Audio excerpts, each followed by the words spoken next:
Story ಆಗ್ದಾಗೆಲ್ಲ ನೋಡ್ತಿದ್ದೆ. Okay.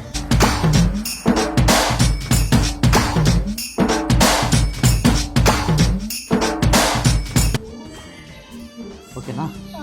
ಇಷ್ಟ ಆಯಿತಾ? ಚೆನ್ನಾಗಾಗಿದೆ. ಶಾರ್ಟ್ ಮಾಡಿಬಿಡಿ ಅಂತ ಅಂತಿದ್ದೆ. ಶಾರ್ಟ್ ಆಗಿದೆಯಾ? ಇಲ್ಲ ಇಲ್ಲ, ಇನ್ನೂ ಶಾರ್ಟ್ ಮಾಡಬೇಕಾಯ್ತಾ? ಬೇಡ. ಅಂದರೆ ಫಸ್ಟ್ ಟೈಮ್ ನಾನು ಕೊಟ್ಟಿರೋದು ಯಾರಿಗಾದ್ರೂ ಹೇರ್ಸು ಈ ಥರ ಬರುತ್ತೆ ಅಂತ ಅಂದ್ಕೊಂಡಿರ್ಲಿಲ್ಲ. ಬೇಸಿಕ್ ಸೂಟ್ ಆಗ್ತಿದೆ. ಹೌದು, ನೀವು ಎರಡು ಕಡೆನೂ ಪಾರ್ಟಿಷನ್ ಮಾಡ್ಕೊಬೋದು ಅಲ್ವಾ? Super. Thank you sir, thank you so much. Thank you ma'am, thank you. Delhi எல்லாம் தேடி தேடி உன்னை கண்டேனே